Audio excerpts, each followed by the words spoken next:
What are the mental side effects of getting a spinal cord stimulator implant? Stick around, let's talk about it. So, as we all know, the SCS, otherwise known as a spinal cord stimulator, it's mainly used to control chronic pain situations such as like a failed back surgery syndrome or neuropathic pain.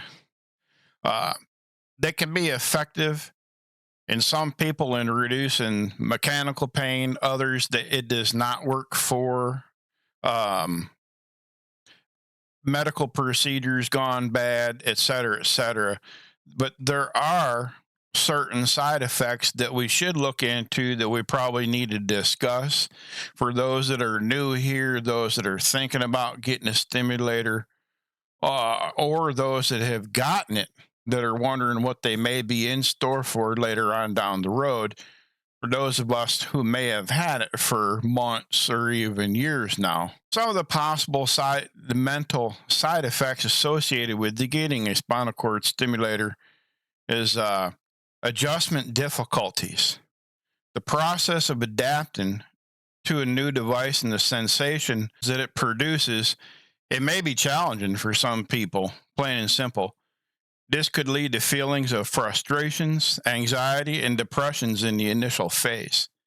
Uh, as I mentioned in my previous video, sometimes if you go to stretch, you'll just feel it. You could even if you get one of the ones where you don't feel it at all, you stretch, you could feel it, and you're like, whoa.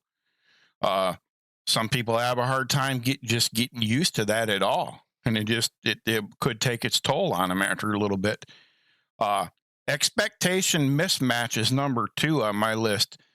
Sometimes we have unrealistic expectations going into this. Like, I laid in bed for so long. I sat on the couch for so long, sat in a chair, et cetera, whatever.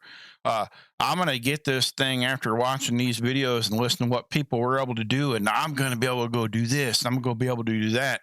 And people get these unrealistic expectations about the effectiveness of the SCS and the fact that it's going to completely eliminate the pain for them. If the outcomes don't meet their expectations, it can actually lead to disappointment and emotional stress on down the road. My number 3 thing on the list is going to be emotional changes. Chronic pain itself can take a toll on a person's mental well-being. And while the SCS may help alleviate some of the pain, it may not completely eliminate it altogether. Coping with ongoing pain and its limitations can lead to mood swings, irritations, or feelings of helplessness. Anybody who's been in our predicament for any amount of time knows exactly what I'm talking about whenever I say that. Sleep disturbances. Now, we're all familiar. If anybody's like me, my most difficult time of the day typically isn't during the day, it's at night. I'll have whenever it comes time to go to bed, I'm like, oh, because it hurts. It outright hurts. I know I'm not going to sleep very well. However, pain can as I just said, pain already disrupts our sleep patterns, and adjusting to a stimulator, spinal cord stimulator, whatever, an SCS device, its sensations may further affect that sleep quality. Sleep disturbances can contribute to mood changes and even some cognitive difficulties, believe it or not. I personally, myself, I keep mine turned down so I can't feel it at night at all. I don't want, because whenever I stretch and this and that, I don't like the feeling of it whenever I'm laying in bed. I just don't like it. It wakes me up. I don't like it. I don't want to get woke up. Plain and simple. Anxiety and fear of device malfunction is number 5 on my list. With an asterisk. Some individuals may worry about the device malfunctioning or encountering technical issues. This anxiety can be mentally taxing and could potentially affect their daily life. My worry of it doesn't affect my daily life. Basically, I treat this thing, Joseph of Borg, you've all seen him on my channel. We used to do a show together years back. He's commented back and forth. Fantastic fella. If you don't know who he is, check him out. I'll drop a link below. I'll add a card up top here somewhere. Go check Joseph out. He referred to it himself before as like the old Ronco rotisserie, where you set it and forget it. That's basically how I treat mine too. I put it, it's out of sight, out of mind. I don't think about it. However, my insurance could be gone tomorrow. When I got mine, I got a letter in the mail that listed the product code numbers and all for durable medical goods. And there's a good chance if something happened to this other than it getting wet and get ruined from water, that my insurance would pay to replace it one time for me, and that was it. If anything happened to this, I would have to hope and pray that I would get on eBay and actually be able to get a replacement for, an everyday Joe's price. I'm at less than $100. I'm probably going to be a buyer at less than $100. But the hockey puck charters, whew, Lord have mercy, right? So anxiety and fear. This thing's got a lead checker on there where I got the 2 leads, and it's got 16 points on each one. I'm constantly looking on here to see if my leads are still in good shape, or were they both working properly. If they're not, I need to be getting a hold of somebody as quick as I can. Everybody, I have to interrupt this video about 1 month later while I'm doing the editing for it. Finally, I just said that I constantly check my leads on the remote control. And in doing so, I made myself sound like I am one of the compulsive people that let this device take over my life.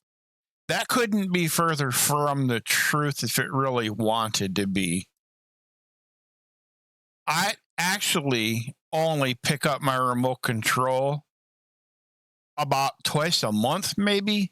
And for me, that is actually a lot. And pardon the crappy camera and lighting situation I got going on right now. My serious apologies.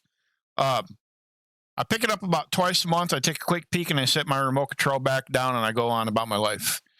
I just want to mention that real quick. My humblest of apologies for using the wording that I did. That completely came out wrong, and that is why I do not like scripting my videos.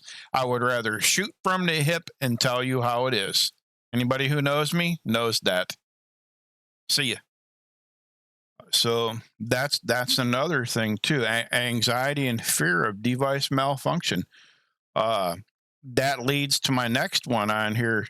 Dependency concerns. If this baby malfunctions, becoming dependent on device to manage pain can also have psychological implications as well. As some individuals may fear losing access to the device or worry about relying too much on it. I have heard some outrageous stories, and I'm not going to sit here and tell everyone's story, because their story is their story, and however they feel about it is how they feel about it, to the point that some people are OCD about this thing. And we actually, the way I see it is, we got this thing so we could go out and enjoy and live our lives again. But some people are so OCD over these things that it just totally takes over their life. And they just worry, this, that. They can't do this. They can't do that. They can't. The scanners at the airports, the scanners here, the scanners there. But what they don't realize is they walk through a scanner at Walmart every day. They walk through the scanners at Dollar General. You walk through scanners every day of the week. And they're worried about one at the airport. I get it. I truly get it. Going back to number 5. Fear of device malfunction. I get it, but please do not let that take over your life. We got this so we could live our life again. You know what I'm saying? The last one I have on my list today, because I'm trying to keep this video as short as I possibly can. And this list is my opinion. This is just my opinion of what I've come up with over the years of making these videos. Number 7, body image and self-esteem. For some people, having a foreign object implanted in their body may lead to body image concerns and impact self-esteem. Now, oh, DJ, how do you come up with this one? Well, I don't happen to have an implant model on me here that I can demonstrate with or anything of that such. But if I had, like, say, a couple silver dollars on hand that I could stack up, that's about the size of a generator, I suppose, or if you're familiar with a pacemaker. Well, typically speaking, you get those put somewhere down here in your stomach or in one of your flanks. Well, they stick out. They could possibly stick out, and you can see them, especially if you're a real super duper skinny person. Let's face it, you can see me on the camera right now. I'm fluffy, right? You can see mine. How it was explained to me by my doctor is it's like getting a sliver in your finger and it turns white and gets a little bump over it, and your body's naturally trying to push that out.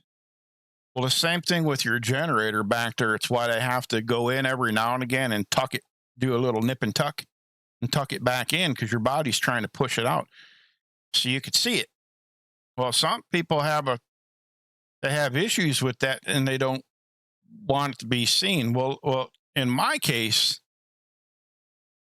by the time I got down to the point of getting a computer implanted in my body, I was already so down and out and depressed and over life in general and dealing with the pain and agony that seeing something in me was well worth the trade-off of laying in bed all day.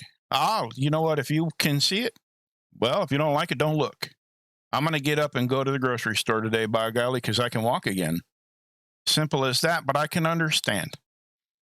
So to sum it all up today, it's essential for individuals considered an SCS implant to discuss potential mental and psychological side effects with their healthcare providers. Additionally, psychological evaluations and counseling may be part of the pre-implantation process to help assess a person's emotional readiness and coping strategies. I had to have a psychological evaluation before I got my implant. Many insurance providers require it. They require it. There's no way around it most of the time. And as we go through this list, you can see why. So just be prepared for it. If you're someone you know is experiencing mental side effects after a spinal cord stimulator implant, it's important to communicate these concerns with your medical team managing the implant. Talk with them about it. They can offer you support and guidance to address these issues, hopefully. If not, hopefully, they can point you to the proper people who can.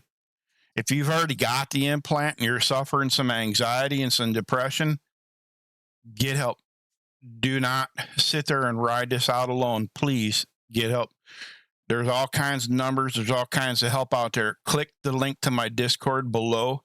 Do whatever you got to do. I have one whole entire channel on there with nothing but phone numbers, links to websites, everywhere and anywhere that you need to get help at. I have all that information available. It's online. Hit me up on YouTube. I'm always here. I'm always a message away.